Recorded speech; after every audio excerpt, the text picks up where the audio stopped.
Welcome to Coffee with Chaos. My name is James, and here is my coffee. And behind me is nothing but chaos. Trust me on that. Austin Wallace, good to see you. It's been an interesting week, and I got a few things, in the mail, and I showed some this morning.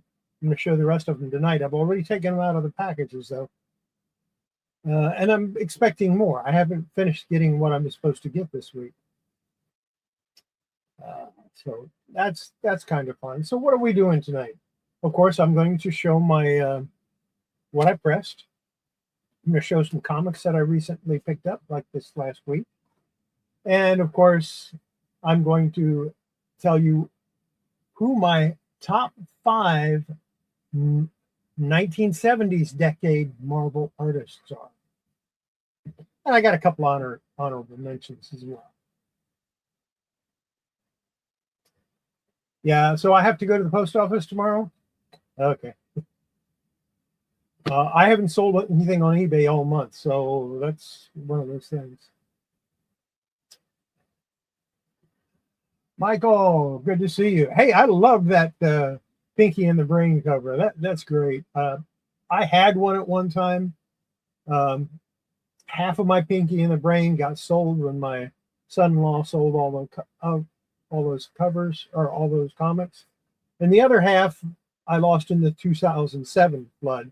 So I might have 1 or 2 Pinky and the Brain comics. It happens. I'm not worried about it. It's not high on my priority list of things to get. I have been reading Absolute Batman, and I was surprised. It is really, really good.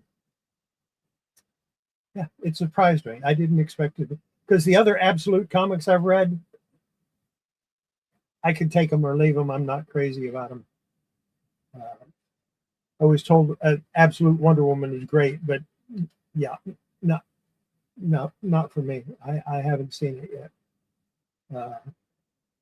And of course, I'm trying to read all of the DC stuff as it comes out. Yeah. Just here browsing. Good to see you. And I have something that I'm going to go ahead and show now, if I can get it out. And that's because I told Austin Wallace I'd show it to him. And that is my Vampirilla that I painted in 1994, I believe I did. This is number 339 of 350. It was a limited edition model. Now, I painted this with a brush, which surprised everybody, especially the other guys that were painting similar items at the time. And as you can see, there's a lot of different tones in the skin. It's not just one tone. We'll bring it over here if I can find the right mouse. And there you can see it a little bit better. The skin, like I said, there's a lot of different colors. And when I was painting the skin, I was in a comic shop, and they were painting some other things. And the guy said, you can't paint that with a brush. You're going to need to use an airbrush, because he was using an airbrush. But I said no. And then they looked, and they saw me like I had like 6 different paints that I was using on the skin, browns and creams and white and, let's see, burnt sienna, I think it was. All different colors. And I even had some green and yellow and stuff like that. And he says, you're never going to make a skin tone like that. When it was finished, he thought mine looked better than his did. But yeah, that's I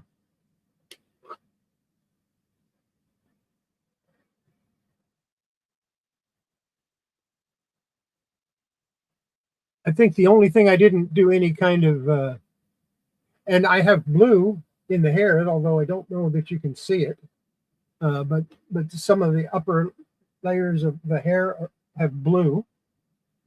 And then, of course, I painted the base similar to the way I used to paint my Dungeons and Dragons miniature bases. The boots, I think, are the only thing I didn't try to do any type of highlights on them, because just having them shiny like that worked out. So, yeah. And I painted that a long, long time ago. Well, 1994. That's what, 32 years?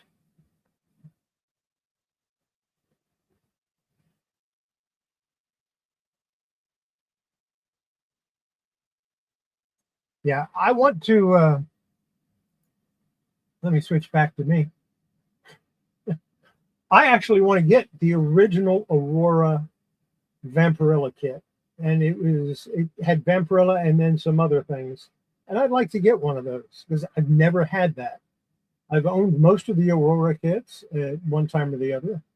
Batman, Superman. I never had Wonder Woman. The Creature, King Kong, the Mummy, Dracula, and some of those I have now. When Polar Lights re-released them, I bought some of them. And I painted a few of them. I painted a Creature, and I've been working on a Dracula for like 12, 13 years. Just I can't seem to get into the groove of doing it. And of course I painted a Hulk a few years back, and I actually have that. Most of that is painted on video. It's in my older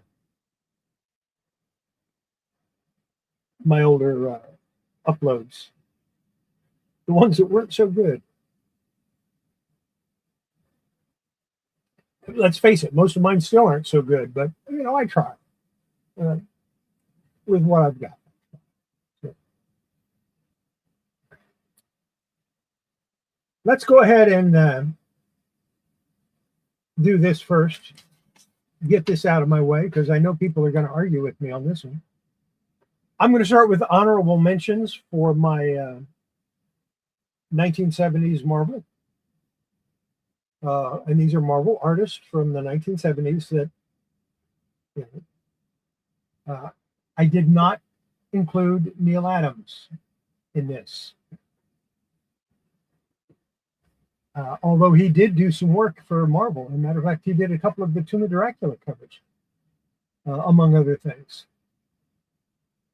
And I didn't even include him in my honorable mentions, because most of the work he did at that time was DC.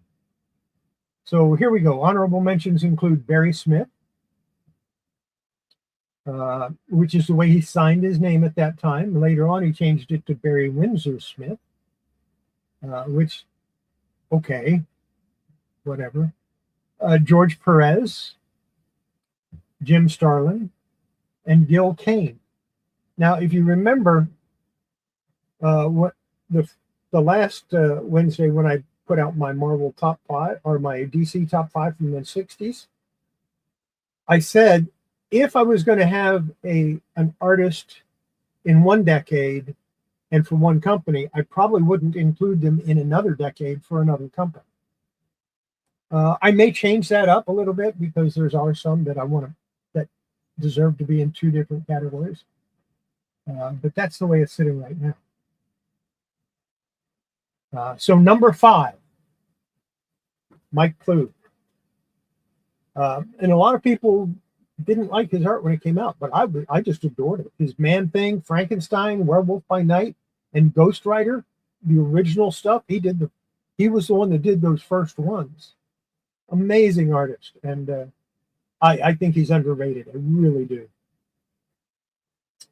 I've got the Werewolf by Night. I don't have all of his Ghost Rider. I don't have all of his Man-Things out. I think I might have all the Man-Things. I don't remember. And of course, Monster Frankenstein is next on my list of Marvels to collect. Number 4, Sal Buscema. His Captain America, Avengers, and of course, Defenders. And he also was the initial artist for Spectacular Spider-Man. And yeah, I think he absolutely the number 4 slot. And I met him when I was in high school, and he lived not too far from where my high school was. So that was kind of cool. That was in Northern Virginia. I'm not going to go into any specifics aside from that. Number 3, John Buscema. His Conan the Barbarian that he did for forever after he took it over. His Thor, his Fantastic Four, just next level, really good stuff. It was amazing. I really liked it.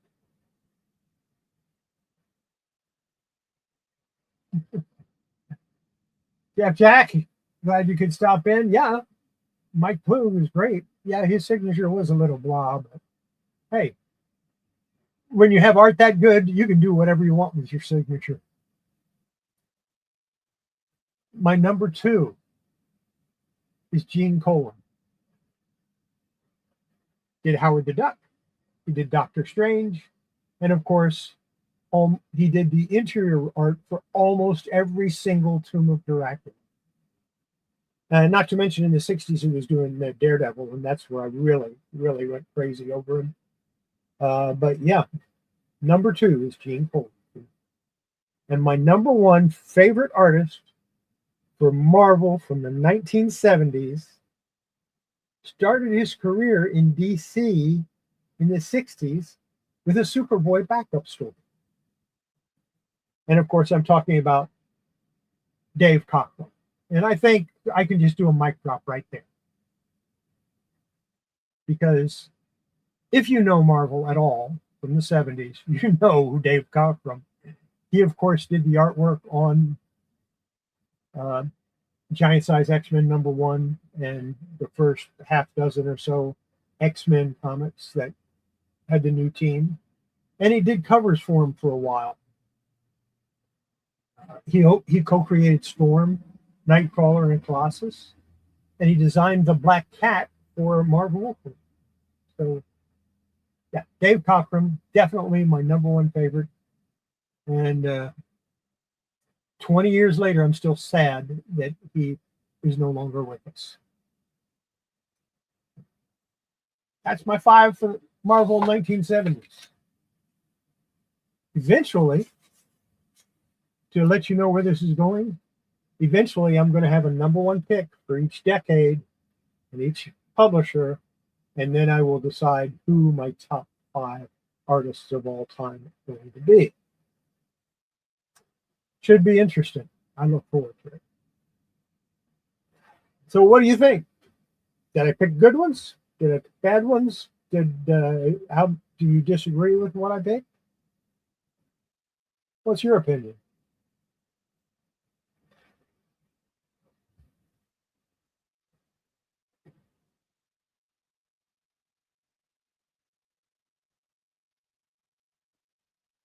Actually, Jim Starlin was my number 5, and then I remembered Mike Plug, and yeah, bumped him.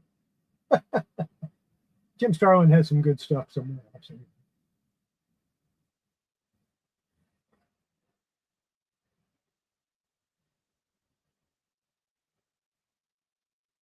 Herb Trimp is so underrated. There's a lot of 60s Marvel artists that are really, really underrated.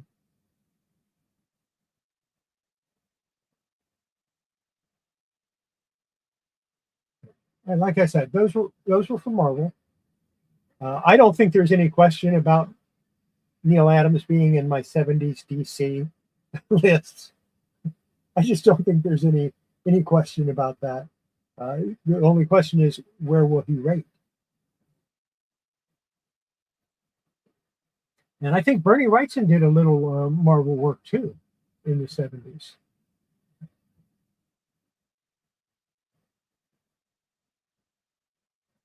All right, let's go ahead and take a look at what I pressed. I got a lot of them. And some of them, one of them is in there just because of a post on Instagram by Lost in Wallace.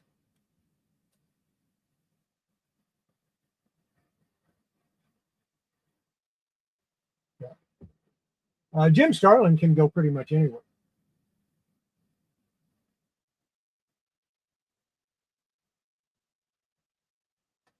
You're not that late. You're a little bit late, but not that late. So I'm not going to fight with you about it this time. Let's get started on these comments. Switch my camera, and here we go. First one up, Boris Karloff's Tales of Mystery, number 19 from 1967 with a George Wilson cover. And of course, you can see the camera. These are in Mylar, so they're going to reflect.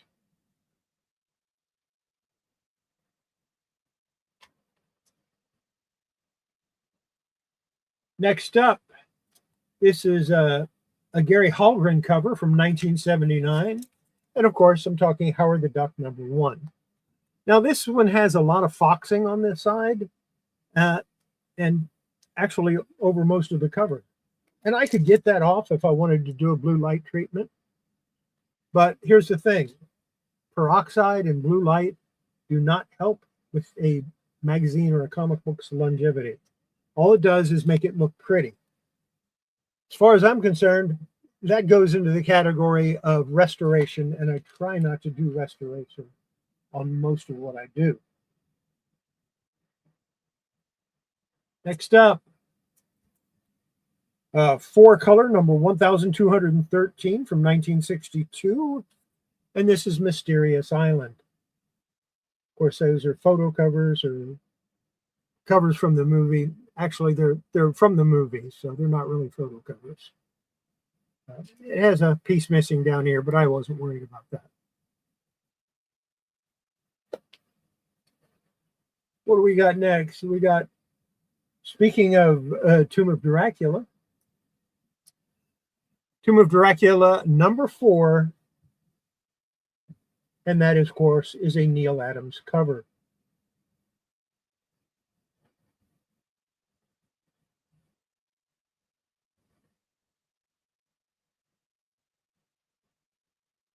No, this is Neal Adams. Yes, it is. I had to look it up. And number 1, you're not looking up anybody's nose, so you know it's not Gil Kane. But yeah, it's Neal Adams. I checked the comic database. Next, we have a Warren Kramer cover from 1981, Richie Rich and His Girlfriends, number 11.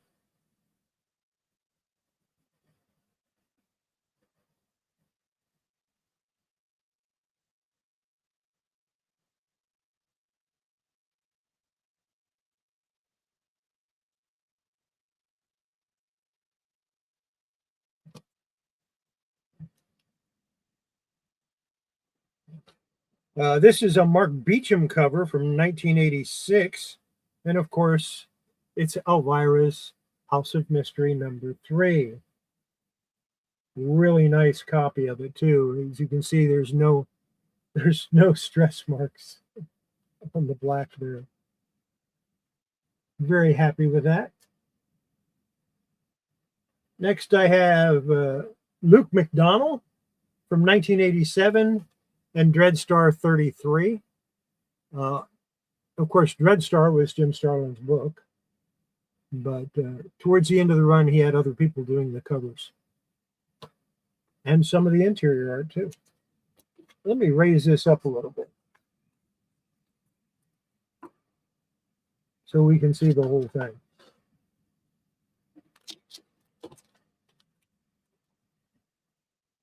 What do we got next? A Val Merrick cover. Val Merrick is an artist that I really like. What I didn't realize, look at the bottom.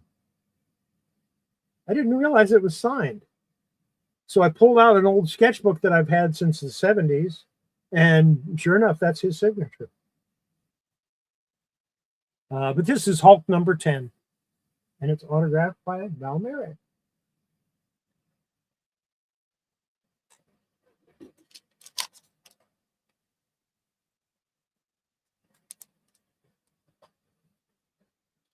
Yeah, Val Merrick is another underrated artist in my opinion. Here's Cerebus number 49, and we all know who did the covers on these. Dave Sim, he did everything.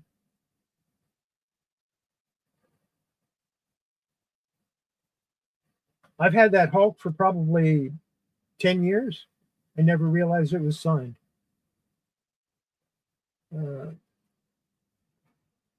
Airboy number 36. Stan Walk did the cover on this. As a matter of fact, there's his name right there.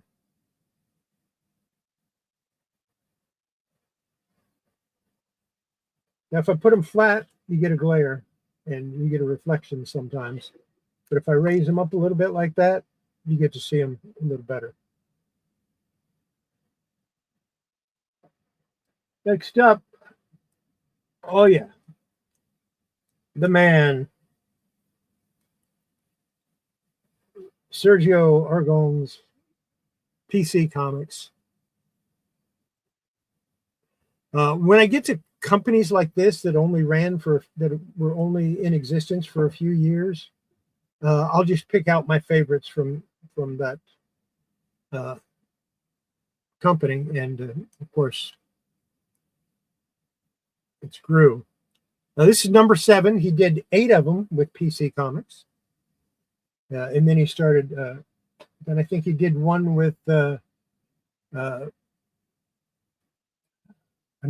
another, maybe Eternity. I don't remember. He did one for another comic company, and then he went over to Marvel, at Marvel Epic. Here's Fighting Marines, number 109. This is a nice copy. I think Rocco did the artwork on this. No, A. Martinez, 1973. And I don't know who A. Martinez is, but I like his artwork.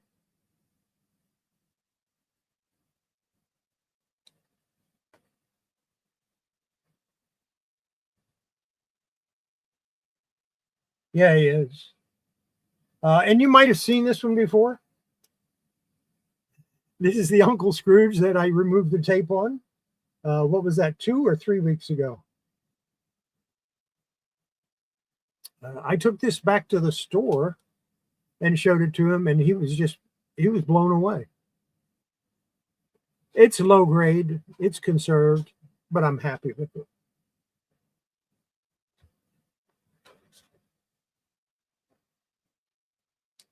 And here,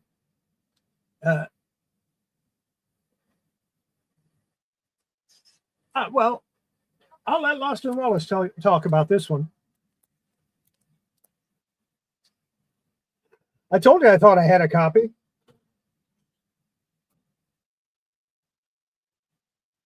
Kitty cat, get off my screen. Just a second. I got to go chase a cat off the screen.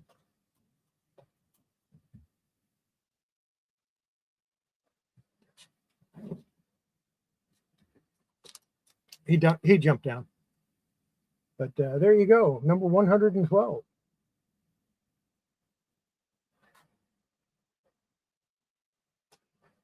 I bid on a Vampirilla number 1. Well, actually, I sent an offer on a Vampirilla number 1, and the guy never even bothered answering, which wouldn't bother me. But he's actually a friend of mine, or at least I thought he was. Yeah. Archie number 233. Dan DiCarlo did the art. It has a water stain here. I don't worry about water stains on my Archie comics.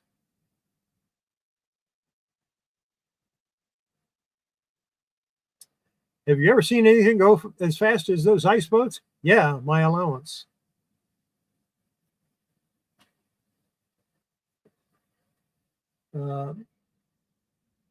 Louis Dominguez did the cover on this. This is Boris Karloff, Tales of Mystery number 55. And Louis Dominguez is actually gaining in popularity. His artwork is nearly as good as George Wilson, so it's about time.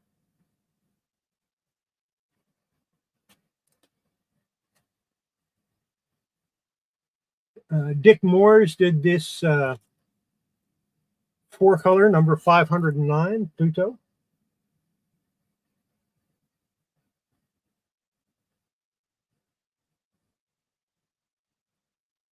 Let's see, Archie 1942 or 43, I think.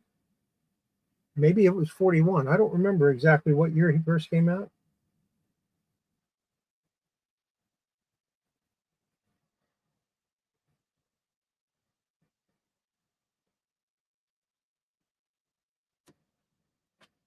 Yeah, you don't see many Archies in good shape from the 60s and 70s because people read them. Can you imagine that? Okay, here's a Gil Kane cover. Tomb of Dracula number 5. That's a Gil Kane cover for you.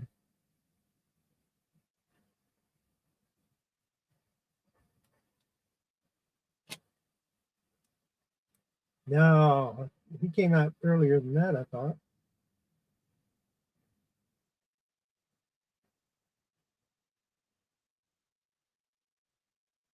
Is it that late?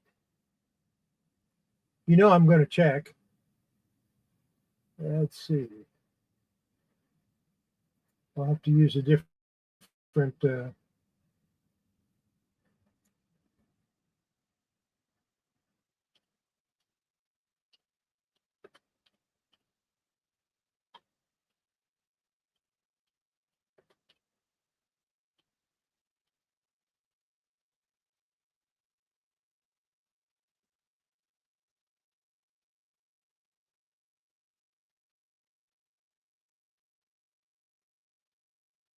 Pep Comics number 22, cover date December 1941. So, yeah.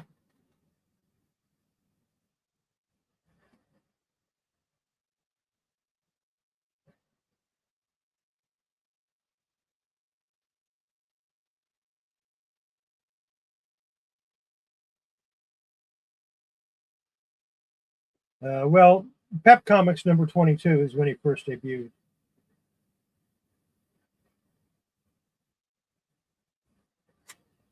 I don't know. I don't have Archie number 500. But I know they killed him off. I don't know if they brought him back yet or not. I imagine they did.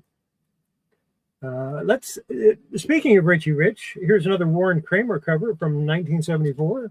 Richie Rich, number 127.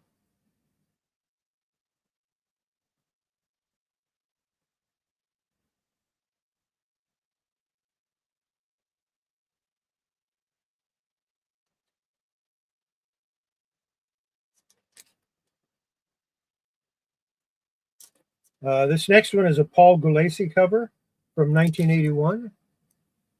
Nexus, number 1.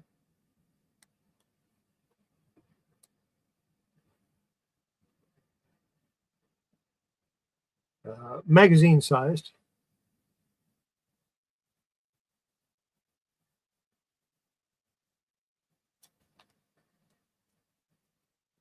Yeah, well, how could he get married anyway? I mean,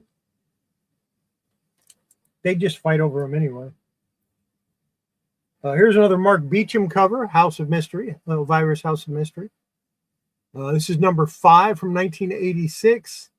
I put this one as mid-grade because it has a crease up here in the corner. That's the only thing wrong with it. But to me, that makes it mid-grade.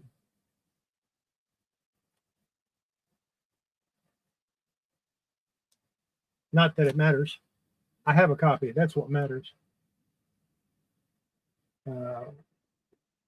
It's another Luke McDonnell cover by our from 1988, Dread Star number 37.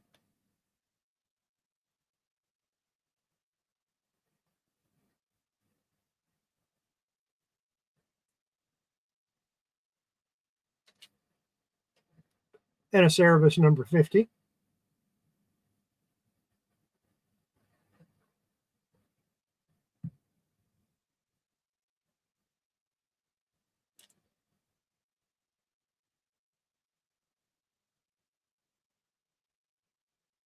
Oh, he did do samurai, didn't he? This is a Louis Zansky cover, Classics Illustrated 22-60, and it's from June of 1949.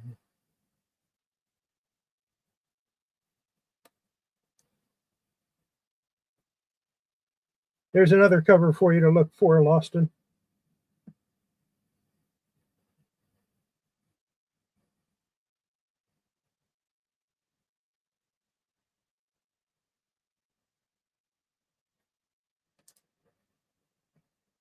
Next up, a Tom Yeats Airboy, number 37.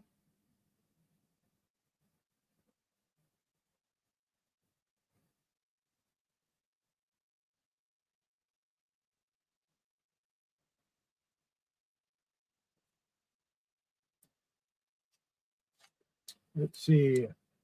Another Neil Adams. From 1976, Emergency, number 1. Neil Adams cover, printed by Charlton.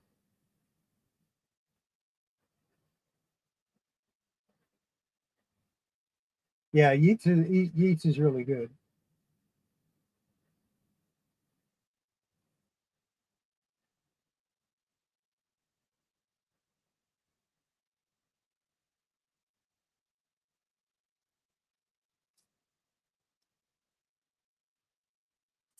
When I got this from a guy, and he said, I'm not sure who did the cover. And I looked down here and went, oh, I know who did it. He said, you do? I said, yeah, I'm pretty sure. But I'll take it anyway.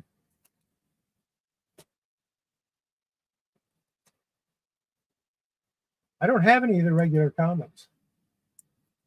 Oh, yeah.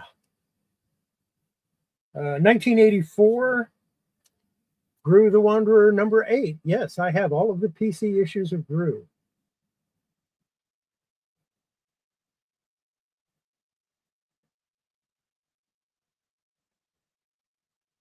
I think number 7 is the first appearance of Chakra, and this is her second appearance.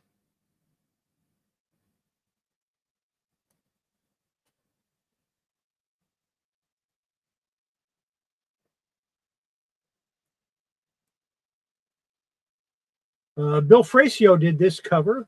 It's a Charlton comic from 1970. It's Abbott and Costello.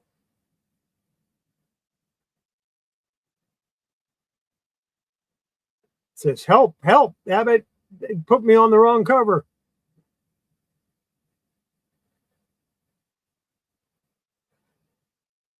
Yeah. Well, we both like cartoonists anyway, so. Next.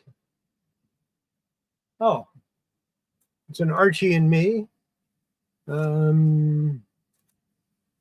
This one did not have who did the artwork on it on the database, but it looks more like Stan Goldberg's art than it does Dan DeCarlo.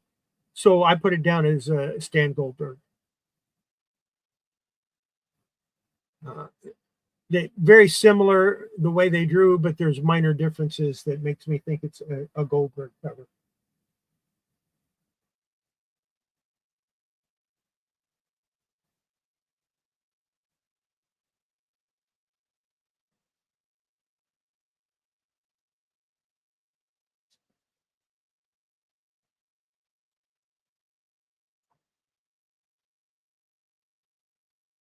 What number is which?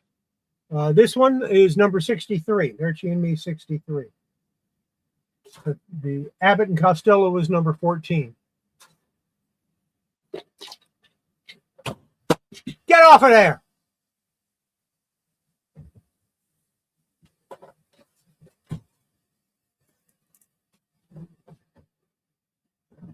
I have the door open and just the screen, so one of the cats keeps climbing the screen so they can look at me.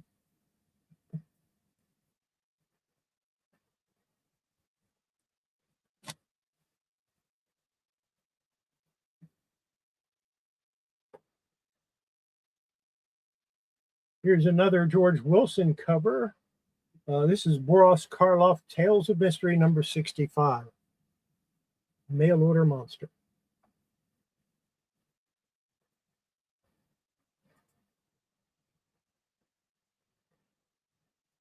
Okay, maybe they added it in.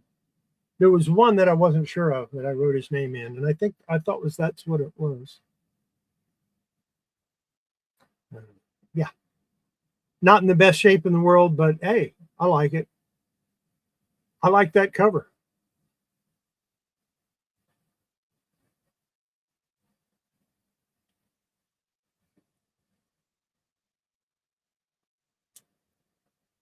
This is 4-color number 513 from 1953.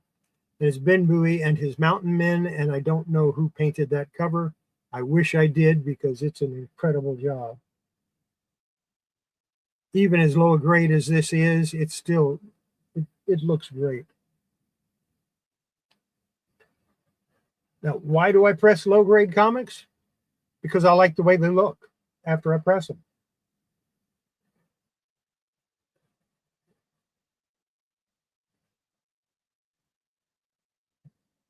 This one's done.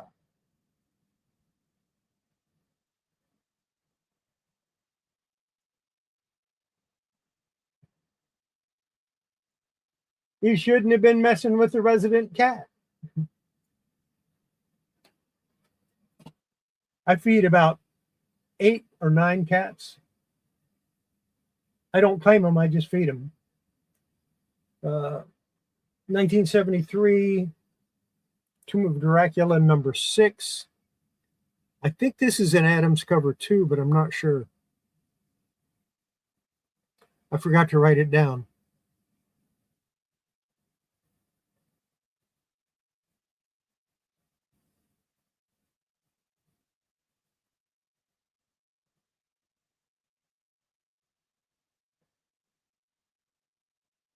And of course, I finally got this one pressed. I went ahead and did a hot press on this one, and then 48 hours of cold press, and it looks phenomenal. And of course, that's a Ray Ramsey cover. This is definitely a third print. They don't mention the third print in the Grand Comics database. They have the first print, the 10, or they have the first one, and then they go to number 10 on the order form, and this one goes up to number 15 on the order form, which is why this is a third print. Yeah, I was pretty sure that was Neil Adams on that Tomb of Dracula. We got to find you a copy of this, Loston. That's all there is to it. Richie Rich, Dollars and Cents, number 32. Another really low grade copy, but looks so much nicer once it's pressed. And of course, I put it in Mylar, which means it automatically looks good. This is number 32 from 1969. And you can put a turd in Mylar and it's going to look great.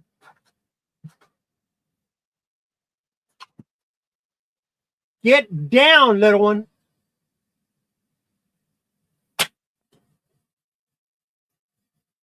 I'm going to have to close that door. This is another Luke McDonnell cover from Dreadstar number 38.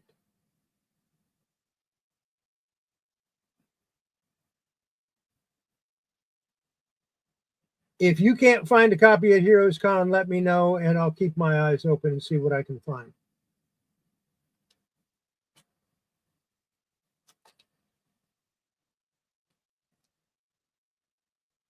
The cover artist wasn't listed on this one,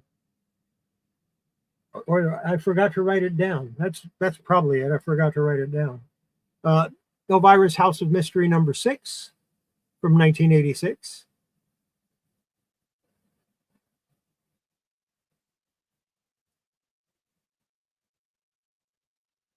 It might be another Mark Beecham cover. He did quite a few of them.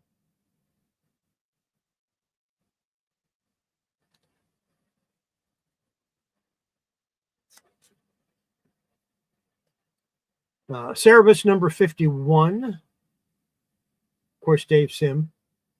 The simplicity of his covers that's what hooked me on Cerebus. And then I read a few of them, and then I was really hooked.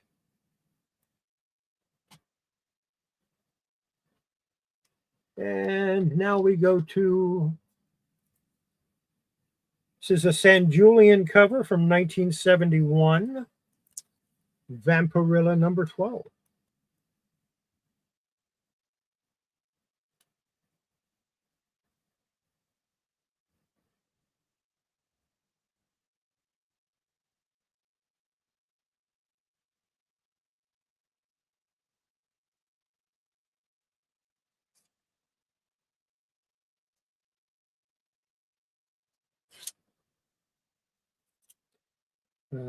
I have this one written down as Jack Hearn, but it might not be. That might be wrong. This is Classics Illustrated #24-60. Really nice copy too. 1949, June 1949, of course, because it's #60 or 24-60. Connecticut Yankee at King Arthur's Court. One of the reasons why I collect Classics Illustrated, of course, aside from the fact that they're really good to read, is the covers. The covers are amazing.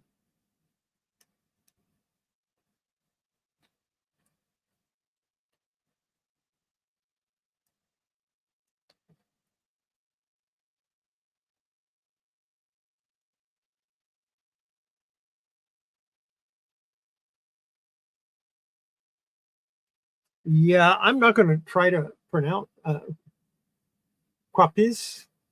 Now, this one is not listed in the database as to who did the cover, but the interior art, which is done by Quapis, or whatever his name is, looks identical to the cover art. So I'm going to say that's who did the cover. Quapis. Yeah.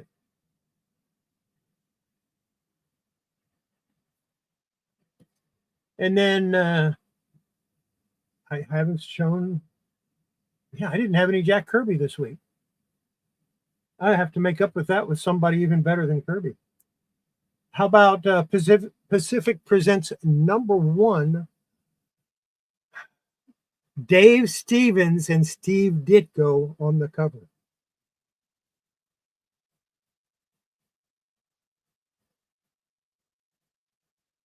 I could probably just end the show on that and just be good. Love Dave Stevens' art. And Steve Ditko just had his own style.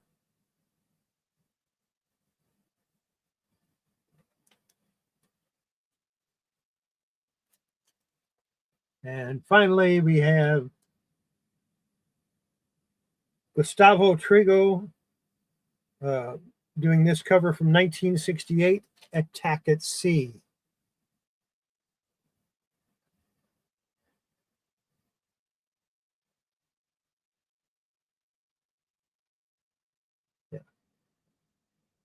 I'm missing Pacific Presents #3 and 4, but they're on the way. They were supposed to have been here today, but they ended up in a different part of Texas instead of coming here.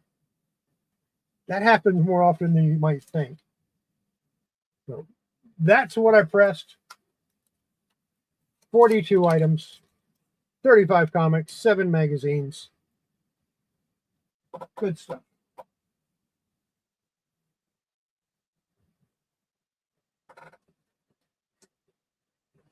Let me show you what I picked up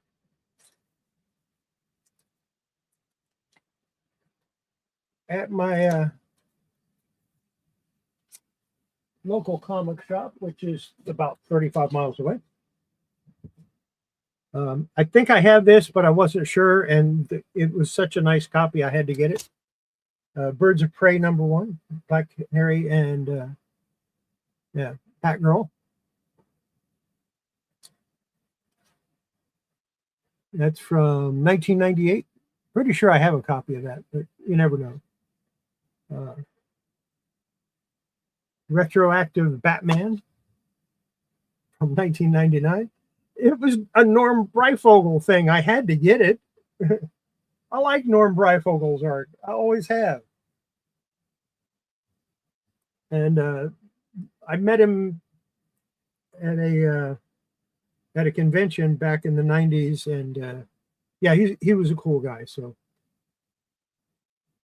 and then the New 52 Batgirl Annual, which I didn't have, so had to get that.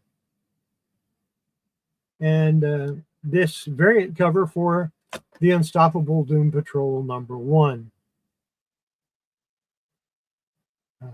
And he let me get all of them for like $5, or no, $10 for all of them. 2 for $5 is what he was charging, which I thought was fair. A comic shop has to charge a little tiny bit more than you're going to get them online, simply because they have bills to pay. Oh yeah, Norm did a lot of great stuff. Now, what else did I get this past week? This is stuff I got in the mail. And I'm going to go ahead and put this one in there too. I got that today. Plop #11.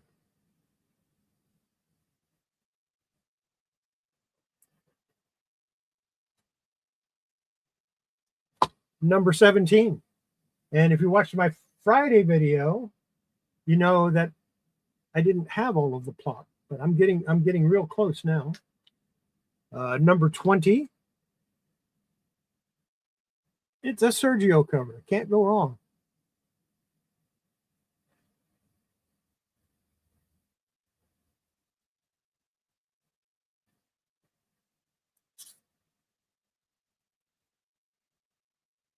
Plop Giant #21.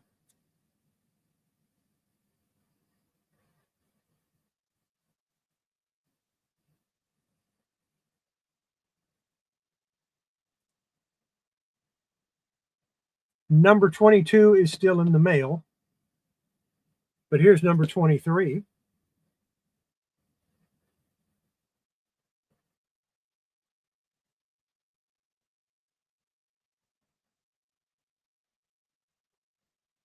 And #24. So I'm missing one plop now. And the one that I'm missing is #22, and it is on the way. So then I'll have all of them, and I'll show them all of them. I'm going to be doing a one where I show everything. Next up, I mentioned on Sunday night that I didn't have all the Panics. Well, here's another one. This is #9, Panic #9. This is from the 50s. It's an EC comic. And I think they did 11 of them. And I have, I think I have the other ones, but the other 7 that I don't have, or no, 8 that I don't have, I think those are on the way. So.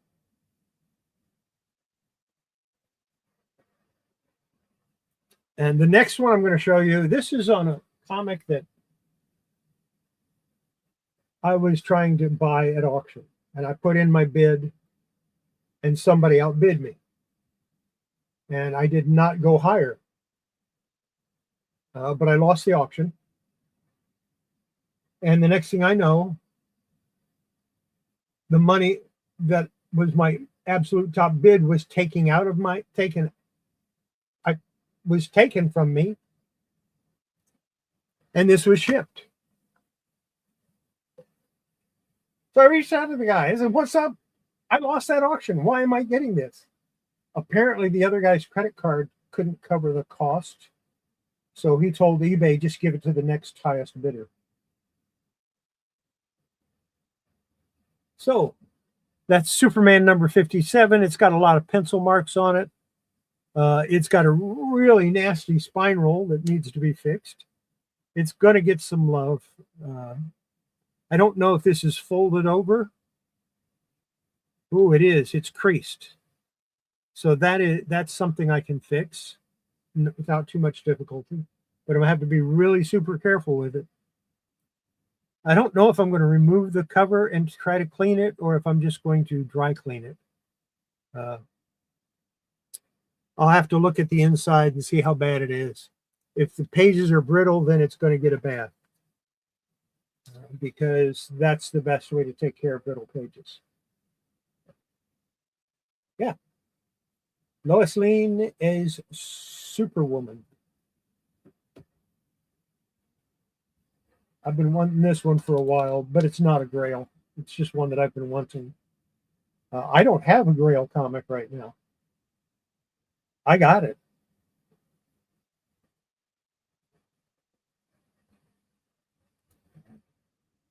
I got my Grail comic, so I don't have one anymore. And of course, my Grail comic is right there.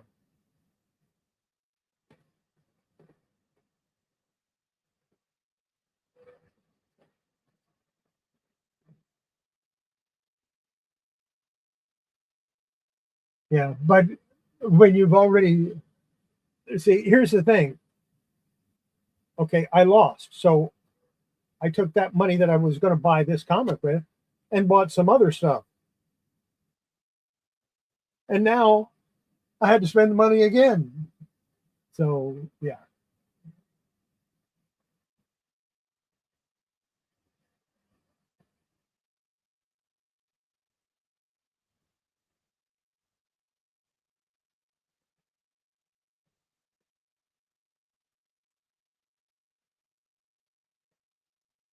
Ah.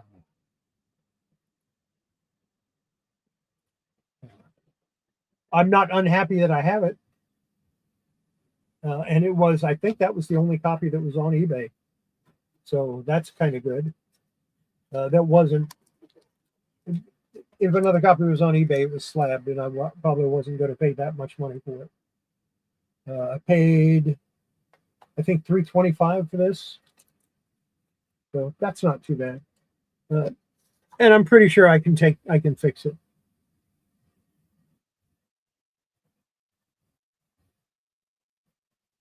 But I have not taken it out of the plastic to look at it yet to see how bad it is. And this gets me.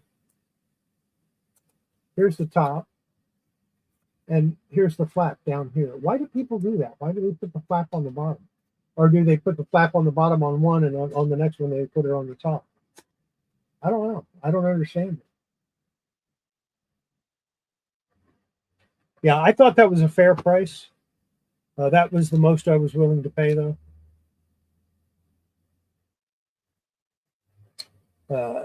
It's got 3 stories: Every Man of Superman, The Menace of the Machine, and The Son of Superman. So, yeah, we'll see how it goes. Definitely going to try a dry clean, I think, depending on the interior pages. We can't all get them like this one.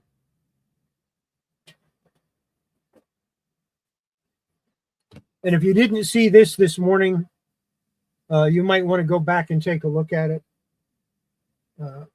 Now, I know for a fact this was pressed. It was not cleaned before it was pressed, which kind of ticks me off. The reason I know it was pressed is because I can see little creases in it.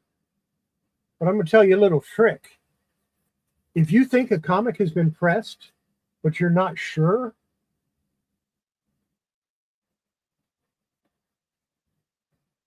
put some steam on it. And every one of those creases are going to pop out. You're going to see them right away.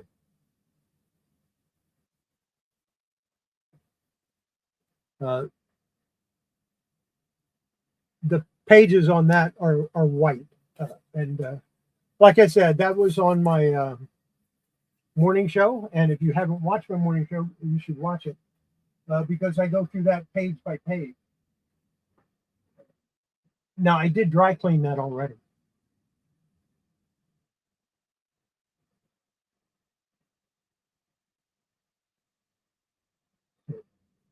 That's pretty much the show. Got my coffee. I'm a two-fisted drinker tonight. I got coffee on this side and tea on this side. I had tea with my dinner and I didn't finish drinking it, so I still have some there.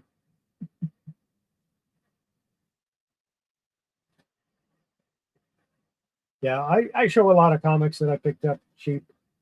Uh, a guy was on eBay offering 20 comics for $7 plus shipping. Now he does shipping uh,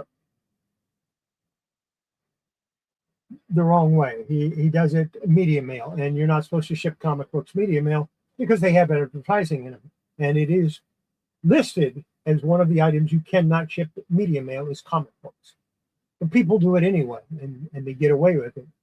But the problem is if the post office decides to open that package, and they are allowed to, by law, open any package that they suspect, and they find comic books, or they discover that you're using priority mail um, card stock in there, they can turn around and charge the person that's supposed to receive it that money to make up the excess, or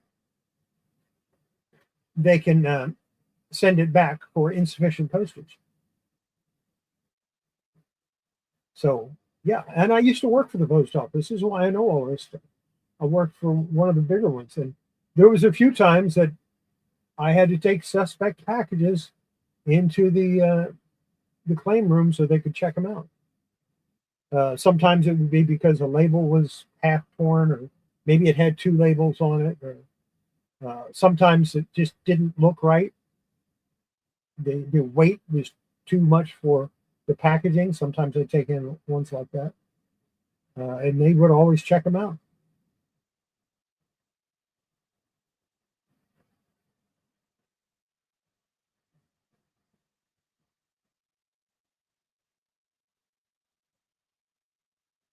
Yeah.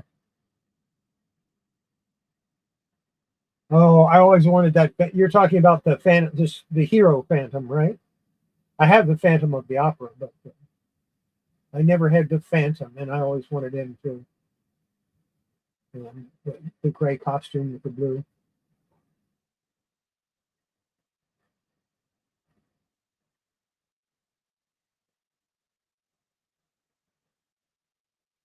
Yeah.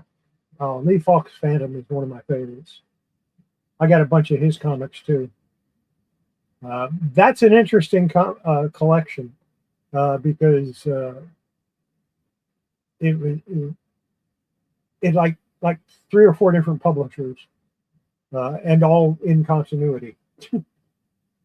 I think Charlton published them for a while. Gold Key published them for a while. Uh, there's another company I think published them for a while. It just yeah.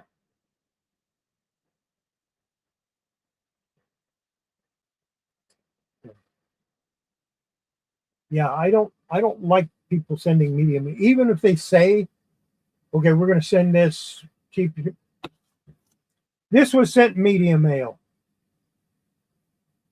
What is wrong? Yeah, they said free shipping, but still, you don't ship a $300 comic media mail. That means it has no insurance. So if something happens to it, I'm out. I won't ship anything. I don't even ship paperback books media mail unless they're ordering like 10 or 15. If it's a number, if it's a large number of paperbacks, I'll send a media mail. But if it's like one paperback, it's going to go ground advantage because that way I can insure it. And I think, and that's a big deal to me. Of course, I charge people for it, but still. And I put it right on my listings too that I do not ship single books media mail. And part of the reason is because I lose money. Let's say I sell a book for $8. It's going to cost me about $4 or $5 to ship. And because it's media mail, that's all I can charge the customer is that $4 or $5. Then eBay turns around and they charge for the price of the book. They charge for tax, and then they turn around and charge for then they charge the shipping, and the total amount is what they determine is the total value that they charge me against me. So, yeah, that's not worth it. That's why I don't ship anything media mail, because I can't add it. I can't add $1 for my supplies.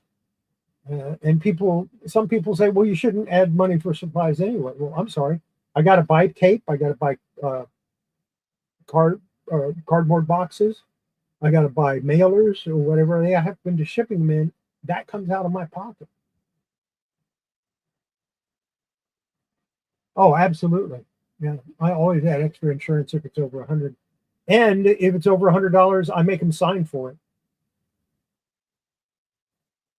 I go ahead and I don't charge them that $7 fee for them to have to sign for it. I pay that out of my pocket because that, to me, that makes sense. Now, if it's going to a PO box, I'm not going to worry about it too much. But if it's coming to my home address or to their home address, I want them to sign for it.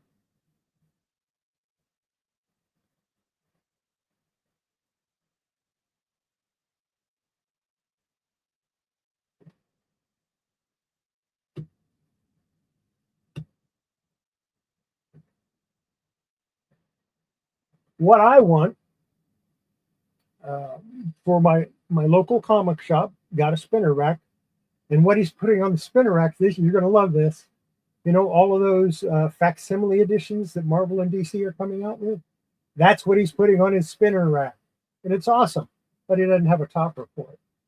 So I'm going to try to con you into sending me a couple of toppers, Austin.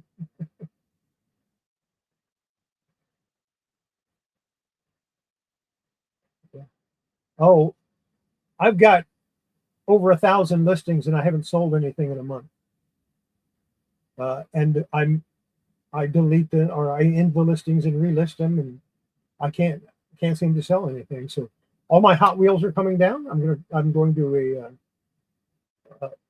be setting up in a parking lot for outside my local the comic shop I go to this Saturday, along with some other people. So I'm going to put all my Hot Wheels that are on eBay are coming down. I'm going to be there. All of my comic books are coming down and going on there, and I'm going to end the listings and then redo them and resubmit them as something else. You know? So, I might do like 5 or 10 comics listed at a time, just to try to sell them that way, because people aren't buying much individual comics from me, and they're not buying Hot Wheels like they were. I used to sell 2 or 3 Hot Wheels every week, which is why I have a couple hundred of them right now. But they're not buying them, so it's not worth me having them up there. And I know part of it's they see somebody else is selling it and free shipping and losing money, whereas I'm charging shipping.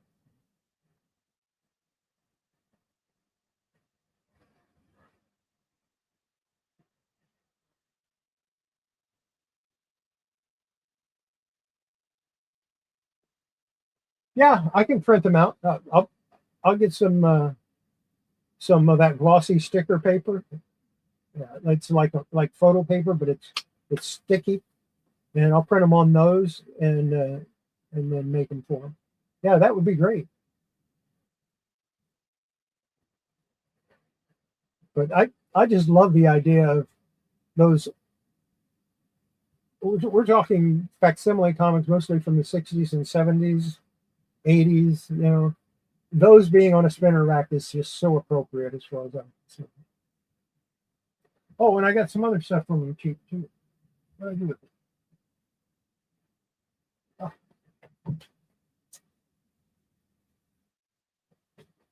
Now I haven't been buying these because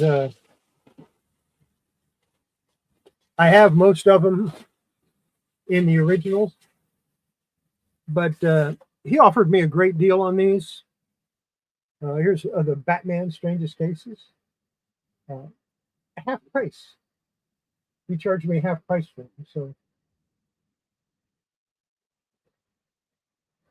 yeah, that would be cool. And then this one, again, half price. So this was like $6.50.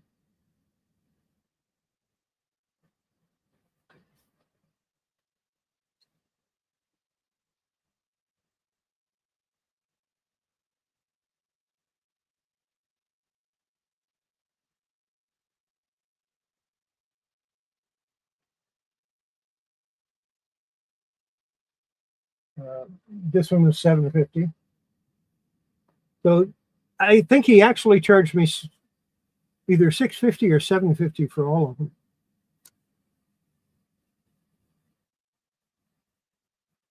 No, it's exactly half price for all of them. But there's one more, and I had to get the shiny one because, yeah, why not? This one was like $10, but the original price was $19.99. So.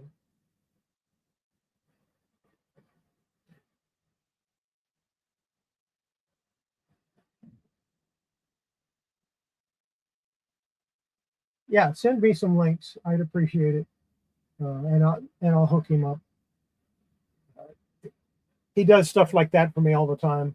He gave me literally gave me these, and they're all Conan. So, yeah, I help him out whenever I can.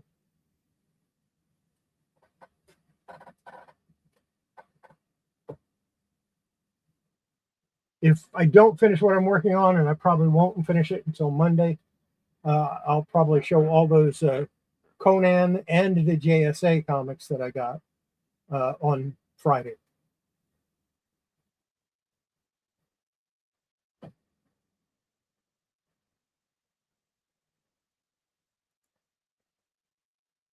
Yeah, we've had rainy weathers, but Saturday is supposed to be pretty nice. So I'm keeping my fingers crossed. Oh, not a whole lot. Just showed everything I'm showing pretty much, and now I'm just chilling out. Yeah, they're publishing a lot of them. They did the Superman, Spider-Man, and the Spider. I don't think they did the Spider-Man, Superman. They might have, but they did Superman, Spider-Man, and they did Superman versus Muhammad Ali, and a bunch of others. Okay. I know when you send me stuff, it's like I'm plan on reading it for about 5 minutes.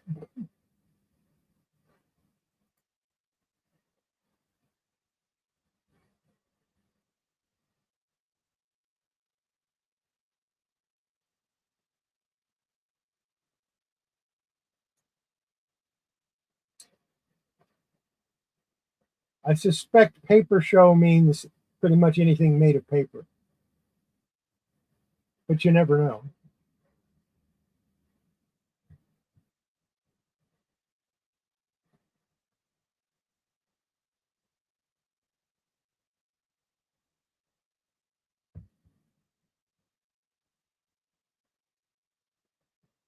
Well, here's the next Vampirilla I'm going to press. Of course, I have one that I already pressed and one that's in the press now, but then I'm going to press this one.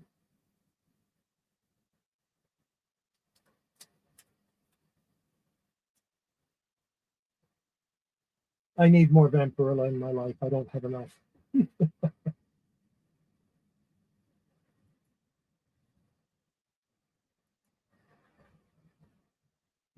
Yeah, so I have 2 boxes up here of those first 2 boxes behind the Superman. Those are all comics that I have listed on eBay, and I'm taking them all down. And a lot of them I'm just going to throw in my $2 6 for 10 box that I take to every one of those.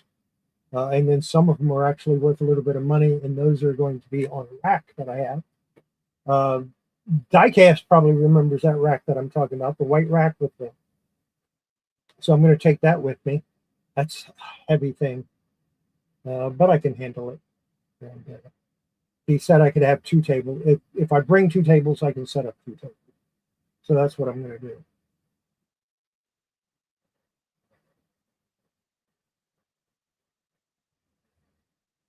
Actually, comic books were originally ephemeral because they were inserted into either other magazines or into newspapers. So originally, comic books were ephemeral until they realized how popular they were and that they could make money off of them.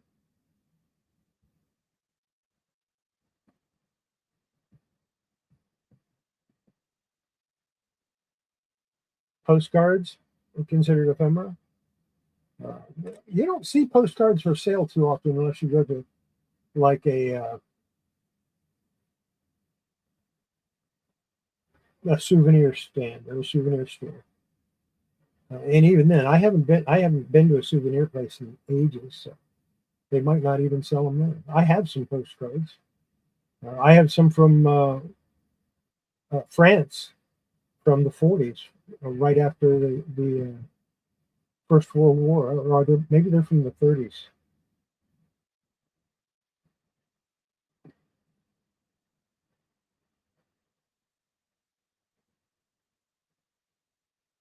Yeah, absolutely. Um, I think I've got all 3 of those. That, this is what I was answering to. Yeah, I think I have all 3 of the Conan treasuries.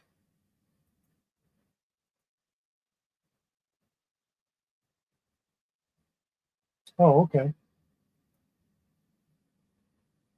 Uh, yeah, and if it's a free postcard, always pick up, always grab one.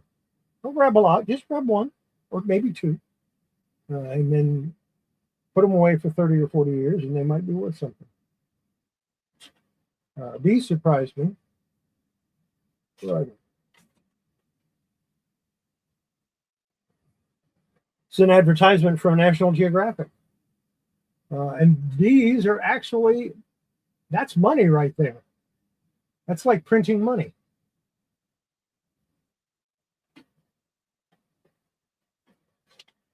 And I gave away a ton of National Geographic.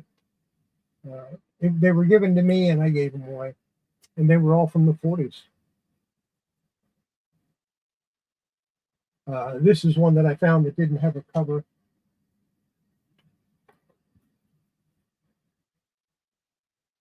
So now I'm keeping my eyes open when I go to the thrift store to see if they have any National Geographic.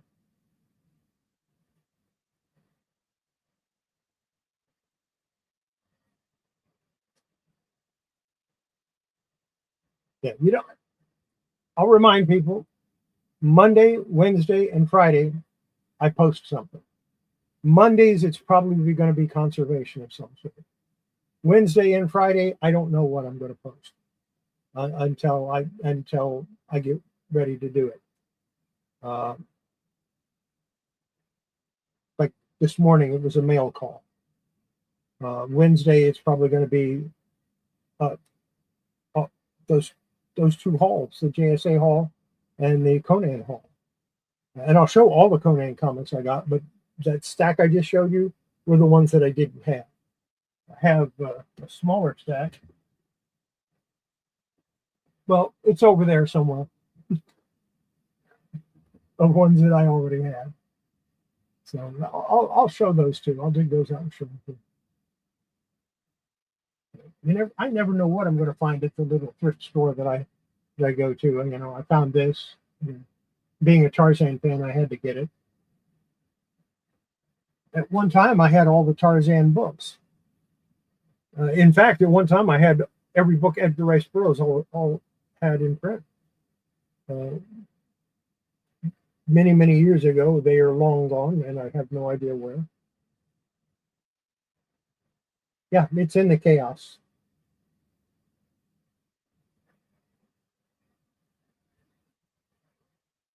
I have the, I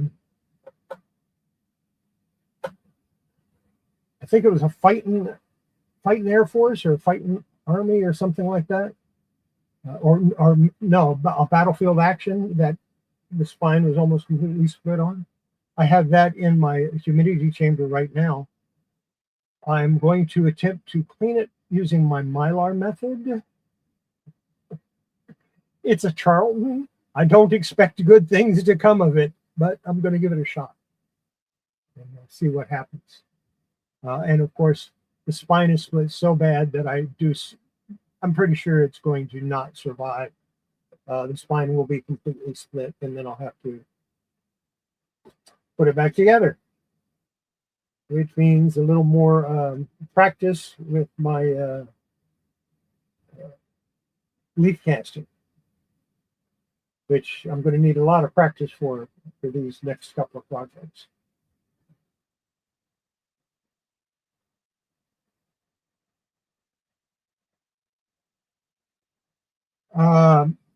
My Tomb of Dracula 10, I knew I had it.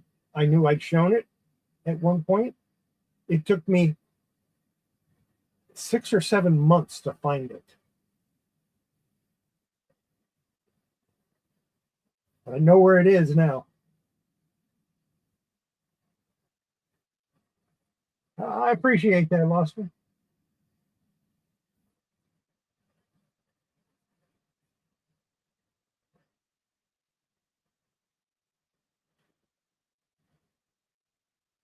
I got to dig out my original Sabrina page and take a picture of it and send it to you. 99.9% sure it's Dave DiCarlo because it's Sabrina and he created Sabrina.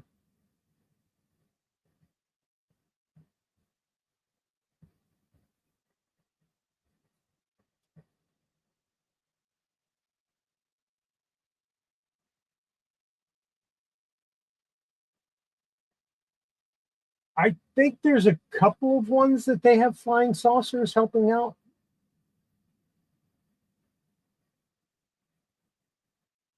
Fight Navy 101. I'll have to see if I have that.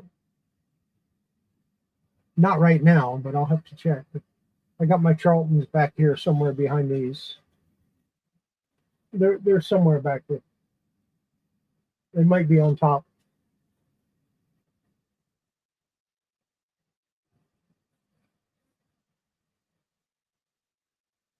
It would definitely be worth having.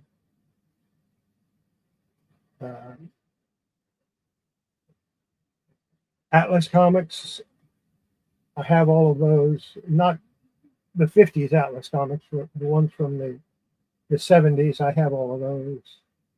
I'm getting close to having all of Skywall, and I haven't really been trying that hard. So that'll be nice when I finish that one. There weren't a whole lot of them. And of course, PC Comics, I'm down to the last 4 or 5, maybe less. I don't know.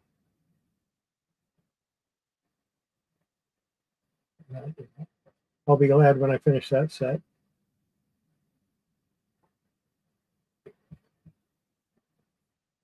Pacific Comics had such good artists.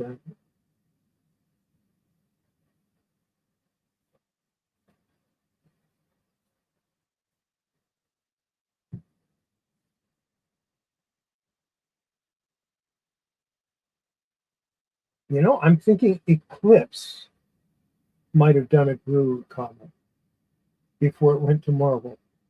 I think it went PC and then one Eclipse special, and then Marvel.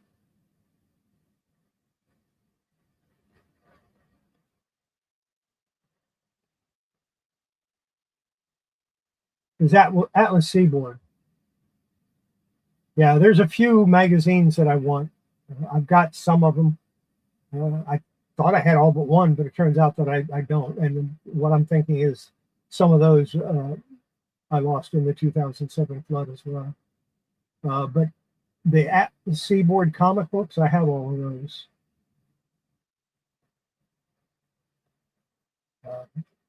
The artwork in the Atlas Seaboard stuff was pretty good generally. Most of it was really nice. Uh, the stories, the stories, not so much. A lot of those stories were terrible.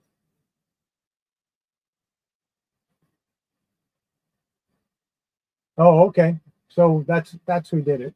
I knew there was the PC stuff, then another company, and it's Eclipse, and then Marvel Epic did the majority of the brew. And then after, I guess he got tired of Marvel and went over to Dark Horse. Uh, and he might still be with Dark Horse. I don't know.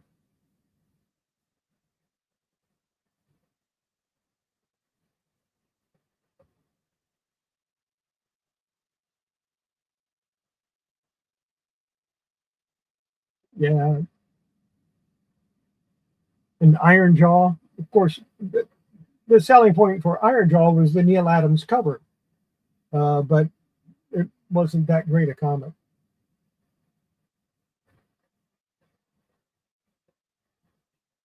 Yeah, that's the one I was thinking of. It was the worst. This Tarantino. I like. They did a couple of good ones though. They had one like a space adventure thing that was pretty good. It wasn't called Space Adventures.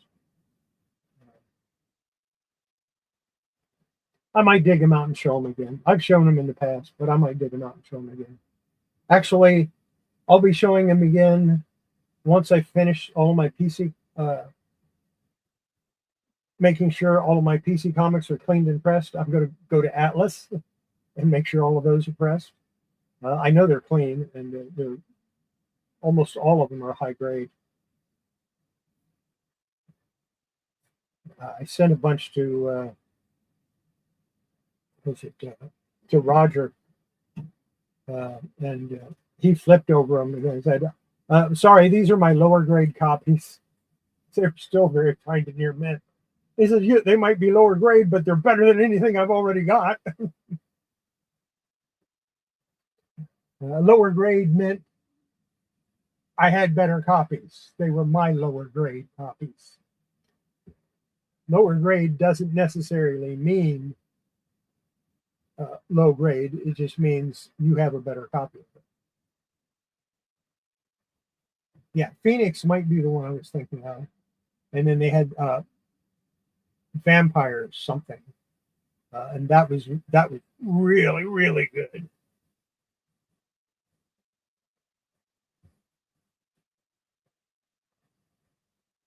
Yeah,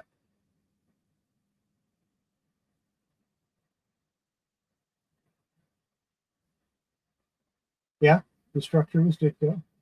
They, they grabbed good artists and then paid them well and gave them the artwork back, from what I understand. They were one of the only companies to do that. Wolf was pretty good. Vampire Planet, that's what it was. I wouldn't mind seeing that one come back. Not as a reprint, but continuing the story. Or Planet of the Vampires, yeah. They need to bring that back as a permanent thing and just, yeah, continue the storyline where it left off 50 years ago. Think about it. It's been over 50 years since those came out. Yeah.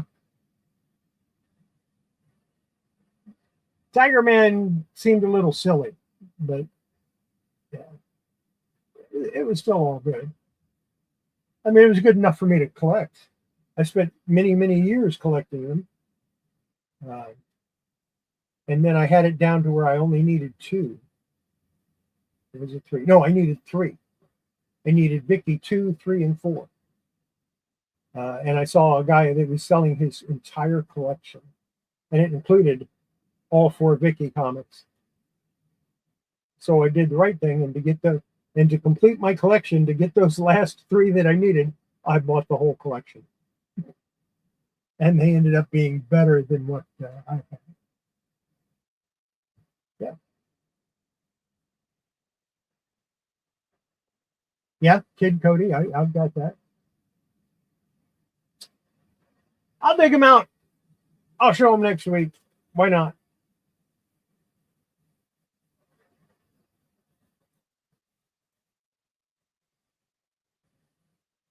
But I think it's more fun seeing them one or two at a time, like I'm doing with the PC. Now, once I get all of my PC comics pressed, I will show them all at one time, at one go.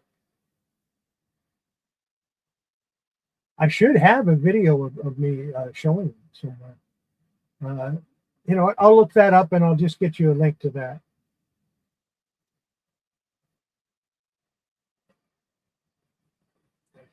A lot of them had really good artwork. Uh, what I didn't like was they had the one, it's like LAPD or something like that. It's some cop one, and it was really good. And then they put him in a costume, and I thought that was dumb.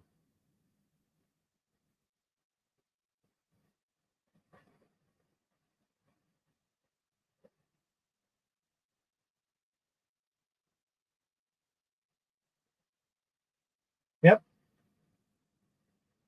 Well, I mean, Mike Sikowski, of course, he was all over DC Comics in the '60s, JLA in particular. And he's an incredible artist. And Pablo Marcos is also an incredible artist. So them working together was just, yeah. It's like Ross Andrew and Andrew and Esposito. Oh my God. Incredible stuff.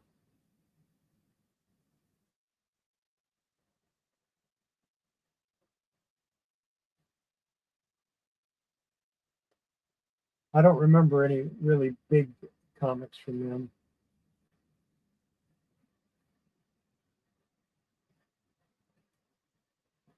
Yeah, it might have been.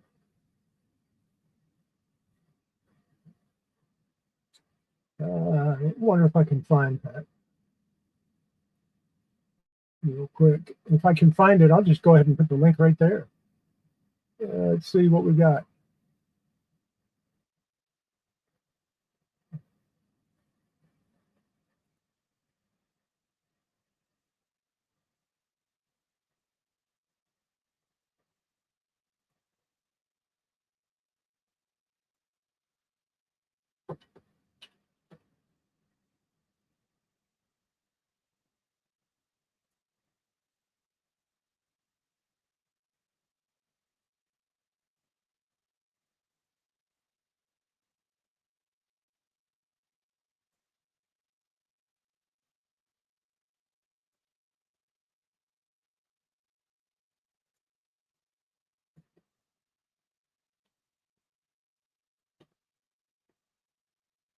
There you go.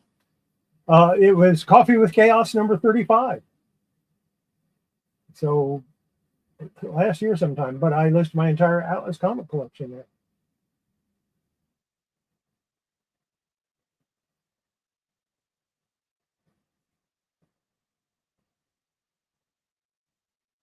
And I'll put it there just so anybody that's watching this later on that doesn't happen to see the chat, which they should because I don't have chat turned off, can see it also. But that's Coffee with Chaos number 35.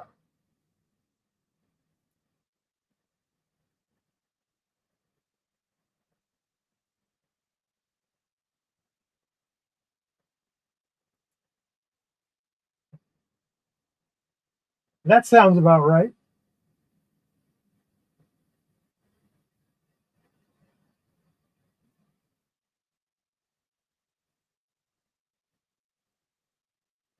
The coffee's gone. I guess I got to switch to tea.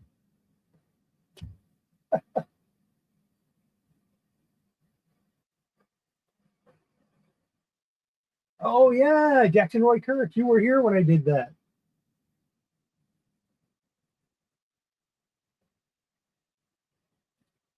Jackson Roy Kirk's been watching my live stream almost since the first, and I think maybe from the first episode.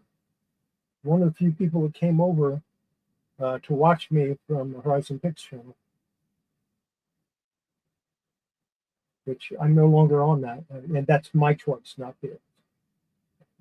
And I'm not going to go into my reasons for leaving.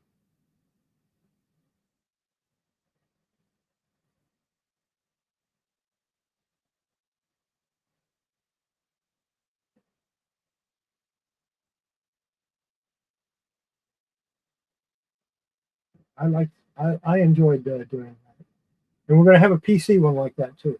I'll do the PC comics like that too.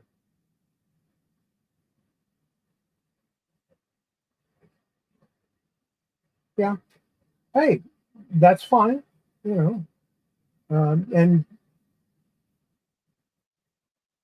just leave a comment. Let me know you watched it. That'll help my algorithm a little bit. Not that anything's going to get me up there into superstardom or anything, but it's always good, and maybe it'll help.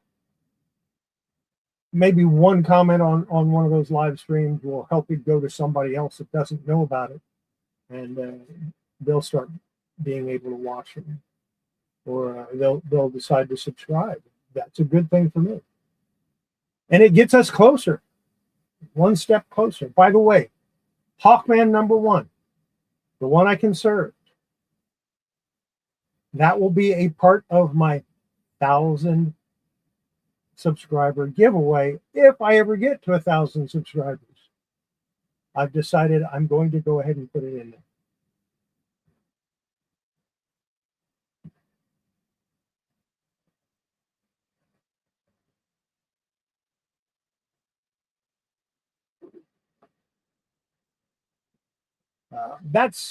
That's what it's like with me. A lot of times I don't read anything right away because I don't have them all. And sometimes those story arcs you need to read from the beginning to understand what's going on.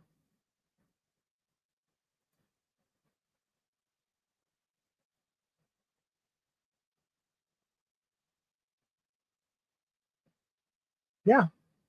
And now you've got me on Instagram and we chat all the time. We have a lot in Lost and Wallace and I actually have a lot in common, for those of you that don't know. We both pretty much grew up in Virginia, which is kind of neat. And of course, I don't live there anymore, and I will probably never move back. Don't get me wrong, I love Virginia, and there's probably no more beautiful state in the nation. I just don't like their politics. So I'll stay in Texas. Thank you very much. But I do miss it. There's some good fishing in Virginia. Of course, there's good fishing here in Texas too. But it's just, yeah. It's an expensive state to live in now, and I just don't need it. Yeah, but you can pop over the border to Virginia whenever you want. Okay? I have a pretty good drive. Now, my sisters still live in Virginia, and I do go see them once in a while. Every few years, I go see them. Yeah, and we have gaming backgrounds. I'm sure he painted some miniatures at one point. I painted probably a gazillion miniatures.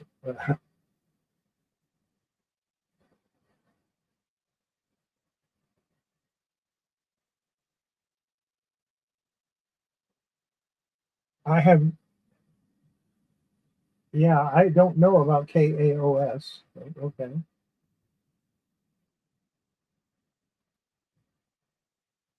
Yeah.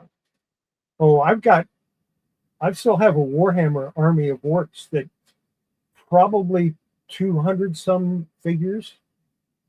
And the one time I actually got to play them, people laughed at me because they said I was going to lose, even with all those figures. And I had like 2 units of gobos or goblins that had 20 in each unit. And the guy across from me was fielding his knights.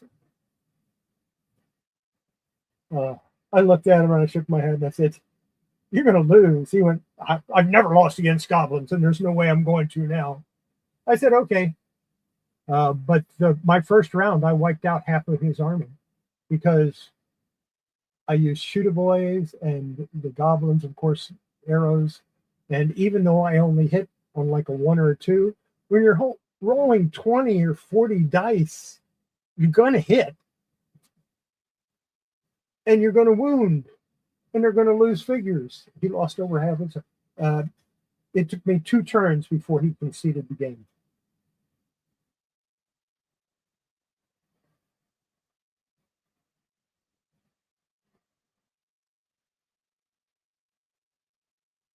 Yeah, Ralph Partha did make some great paints, but you know what I used? I used acrylic paints, but I used the ones that come in a tube. I used tube acrylics, and that's what I used to paint the Vampirella statue. That's what I used to paint. Well, no, I used craft paints to paint the Hulk model I painted. But most of the time, when I painted my miniatures, I used tube acrylics. Just because they had better pigments in them. And I still prefer those.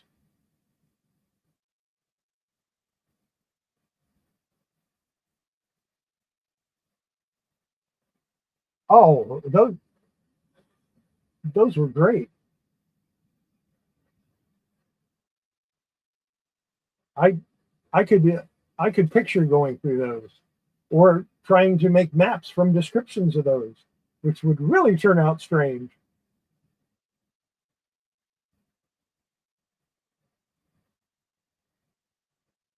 Yeah. Oh yeah, tube acrylics. Yeah. I've got tube acrylics that I've had for 30, 40 years, and they're still good. You put that, you put the top back on them, and they still stay good pretty much forever. And especially now that they come in plastic tubes, although the metal tubes work fine too. And I've have used oil paints. Mostly when I used oil paints, I would thin them down to where I could just use them as a wash. And now that's a big deal to use oil paints as a wash. Yeah, that's what I was doing back in the 70s and early 80s. And now it's the thing to do.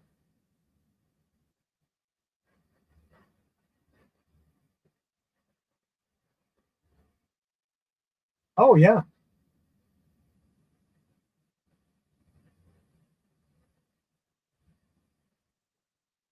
Yeah, you use those tube acrylics and then you spray them with some type of a sealer or a clear coat, and you're good.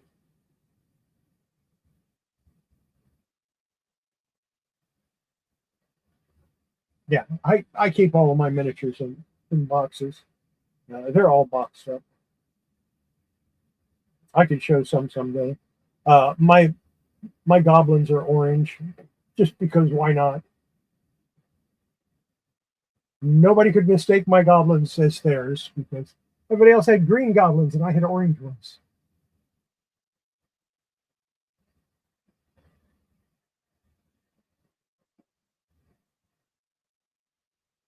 Yeah, absolutely. Uh, Depends on how much you want to thin them. And I used to use I would put when I was thinning them, I would always add just a tiny, just a drop of Windex in there to thin them, along with whatever water I was using, and yeah, it worked great.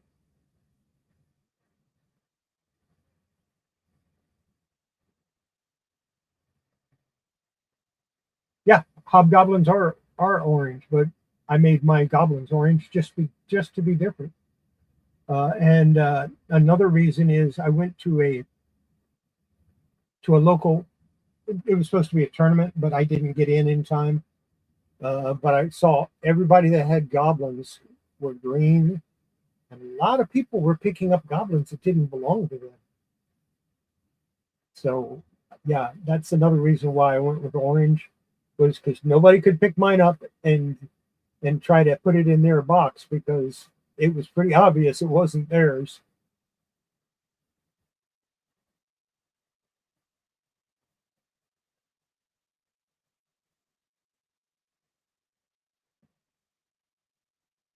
But yeah, I like to do it that way. I I like doing different things. Painting my things a little different from everybody else. Of course, my orcs, they're all green. I have an orc army, orc and goblins. Then I have an orc with a K army for 40K, and then I have a Dark Angel Space Marine army for 40K.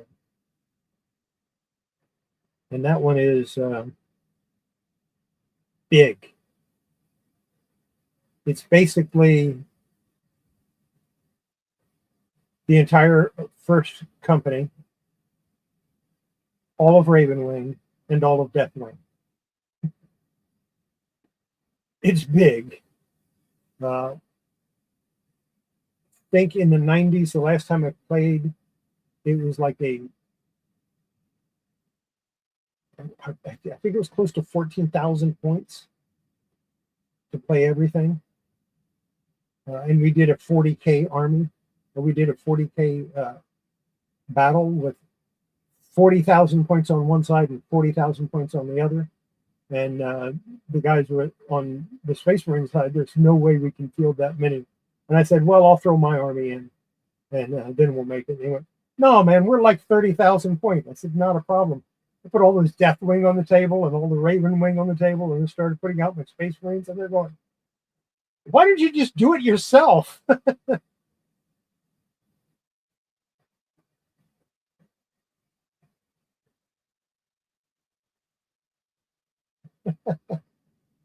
Yep. Yeah, that's the way it goes. Making bacon, fireballs and orcs. Delayed blast fireballs were the best because that gave you a chance to retreat.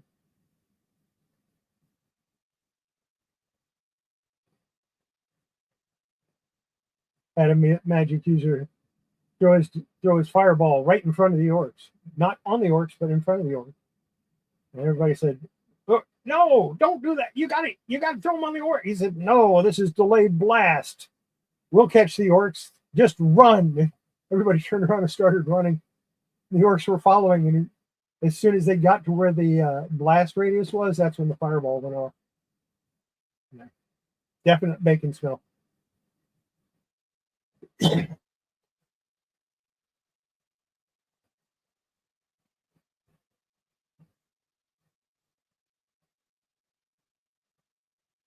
And to make it better, that's after I closed my store and we were in the garage playing, and my wife was making BLTs for everyone. So we really were smelling bacon.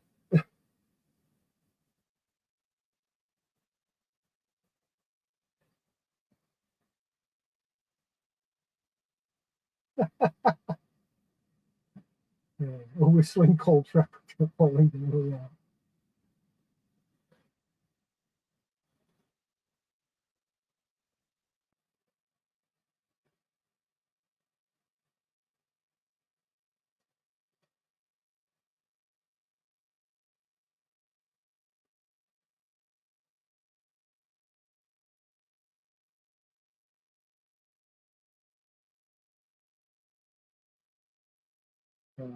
I would say it would depend on whether you're on the receiving side or the sending side as to what a fireball sounds like. If you're on the receiving side, you don't hear it because you're dead. If you're on the sending side, it's kind of a whoosh.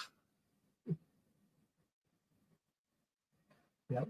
And I think I'm going to close off too. And see everybody tomorrow, or we'll see everybody Friday morning on whatever I post. And see you next Wednesday night, 8 p.m. Central. Take care, everybody. Good night. Bye.